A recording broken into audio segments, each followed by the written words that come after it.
굿티칭 여러분 안녕하십니까, 이의용입니다. 어떻게 하면 우리가 잘 가르칠 것인가에 대해서 우리가 살펴보고 있습니다. 네, 제일 중요한 게 상호작용하는 거죠. 지금 여러분과 저는 상호작용이 안 되고 제가 일방적으로 하고 있는데, 만약에 교실에서 학생들과 대면 수업하면서도 이런 식으로 상호 일방적으로 수업을 한다면 이거는 굉장히 효과가 떨어질 것이다. 오늘은 상호작용의 그 방법에 대해서 살펴보겠습니다. 교수님이 학생들한테 이제 학습자에게 물어보고 말을 거는 게 상호작용의 첫 번째라면, 두 번째는 이제 학생이 교수님에게 뭐 말을 걸도록 하는 게 두 번째, 이고 세 번째로는 학생들과 학습자들이 서로 뭔가 이야기를 주고받을 수 있고 말을 걸 수 있도록 해주는 것이 방법이죠. 상호작용의 방법인데, 오늘은 이제 여기서는 교수자가 학습자한테 어떻게 물어볼 것인가입니다.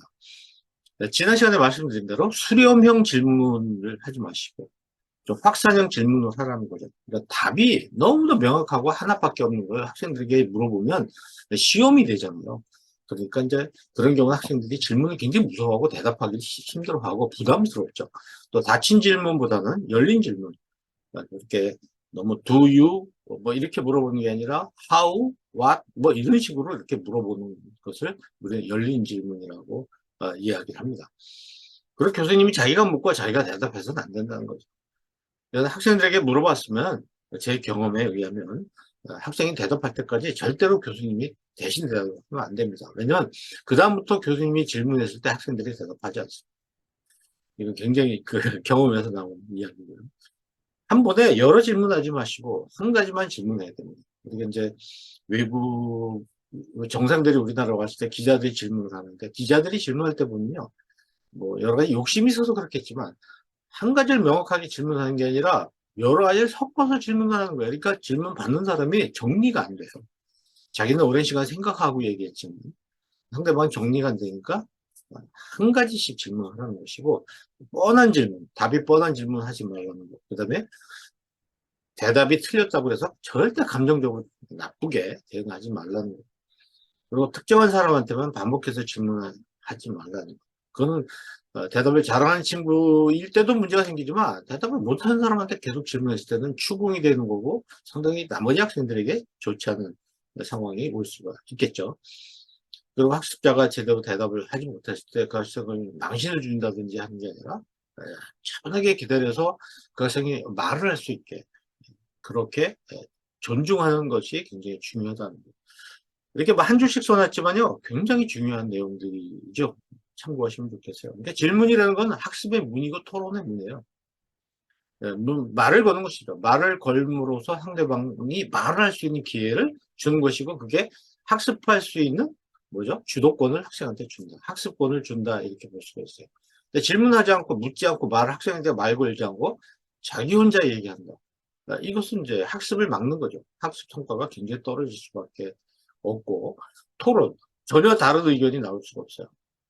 제가 A라는 교수님하고 저하고 만나서 얘기를 하면 제 의견이 상대방한테 전달되면 상대방이 거기에서 액션이 나오잖아요. 리액션이. 그 리액션이 나왔을 때 제가 제 이야기를 다시 수정하고 서로 이야기를 주고받으면서 우리는 어떤 결론에, 좋은 결론에 도달할 수가 있는 거고. 근데 그런 거 없이 학생들은 그냥 놓고 교수 혼자 막 얘기를 한다면 좋은 결론이 나오기가 어렵습니다. 지금 저도 마찬가지죠. 여러분하고 마주 보면서 지금 얘기를 한다면 제가 이 얘기한 거에 대해서 교수님께서 더 좋은 이야기를 저한테 해주실 거예요. 그럼 저는 또 그걸 받아들여서 제가 생각하고 있는 것을 고쳐나가면서 서로 더 좋은 결론에 다다를 수가 있겠죠. 질문은 동기부여의 목적이 있습니다. 질문을 함으로써 뭔가 이렇게 이야기하고 싶어지고 그 학생이 관심을 갖게 해주는 효과가 있어요. 근데 이제 부담을 주면 부정적이다. 이런 이야기죠. 그리고 아까 얘기한 대로 좀 약간 특정이 김 누구누구 이건 뭐야 말해봐 이런 식이 아니라 그냥 여러분 학부석 모두에게 이렇게 질문을 더 적게 부담을 적게 주는 그런 질문을 해주시면 좋을 것 같죠. 근데 이제 수업 태도가 불량한 사람보다는 양호한 사람에게 질문하는 게 좋다. 이것에 여러분이 의문을 가지실지 모르겠어요. 우리는 늘 그 학교 생활을 하면서 익혀왔죠. 수업 시간에 네, 태도가 불량한 친구, 교수님이, 선생님이 질문을 해서 망신을 주는 그거를 많이 봐왔습니다. 저는 이건 굉장히 나쁜 태도라고 생각해요. 제 생각입니다. 왜냐면은 태도가 불량한 사람보다는 양호한 사람한테 하는 게 좋은 이유. 첫째, 태도가 불량한 친구는요, 어차피 질문해도 틀린 답이 나오는 거죠. 틀린 대답이 나오면 틀린 대답을 많은 학생들이 다 한번 듣게 되는 거예요. 그건 학습의 효과에 나쁜 영향을 미치죠. 그러나 수업을 잘 듣는 학생한테 질문하면 그 학생이 교수님이 얘기한 내용과 비슷한, 같은 이야기를 다시 한번 학생의 목소리로 들려주기 때문에 그게 나머지 학생들에게 굉장한 긍정적인 학습 효과가 있다는 거죠. 그래서 잘하는 사람을 격려해 주는 것도 굉장히 중요합니다. 못하는 학생을 질책하는 것은 망신 주지 말라는 이야기죠. 아까 말씀드린 대로 자기 생각 정리할 때까지 좀 기다려 주면서 하면 좋겠고, 열린 질문이라는 게 이제 맞다 틀리다라는 것을 너무 좀 이렇게 제한하지 말라는 거죠.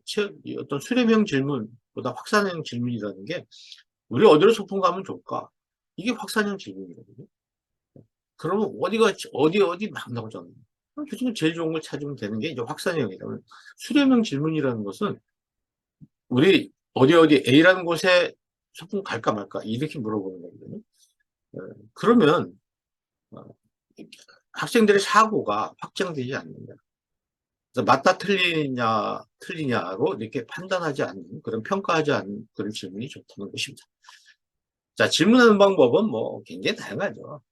전체로 할 수도 있고 특정 한 사람에게 할 수 있고, 또 대답 잘할 사람 못할 사람 순서대로 가까운 위치에 앞줄에 앉은 사람들, 다이아몬드 존이라고 그러죠. 요 다이아몬드 같이 생긴 그 모형 안에 앉아 있는 학생부터 할 것이냐, 또 왼쪽부터 하게 할 것이냐, 쉬운 것부터 물을 것이냐, 어려운 거 물을 것이냐, 교수님들이 선택하셔서 하시면 될 사항입니다. 근데 굉장히 재밌는 현상이 이제 초보 교수님들 보면 자기가 묻고 자기가 대답한 거네요. 예, 근데 그렇게 하시면 안 돼요. 교수님은 학생에게 일단 질문을 하셔야 됩니다. 그리고 그 다음 단계에는 학생이 교수한테 질문하도록 또 올라가야 되겠죠. 이 수준이 높아지는 거예요. 마지막은 학생이 다른 학생한테 질문하고 다른 학생이 대답할 수 있도록 유도해야 되는 것이죠. 이렇게 해서 질문이 뭐 이렇게 다양해질 수 있어요. 다양해질 수 있는데 저는 단계별로 좀 수준이 높은 것이다 이렇게 말씀드리고 싶은 것이죠. 오늘은 이제 상호작용하는 방법에 대해서 몇 가지 말씀을 드렸습니다. 여러분이 좀 적극적으로 학생들에게 상호작용을 먼저 말을 거시면서 수업을 좀 더 핑퐁식 수업, 주고받는 수업으로 진행하시면 좋겠습니다. 굿 티칭. 다음 시간에 뵙겠습니다. 감사합니다.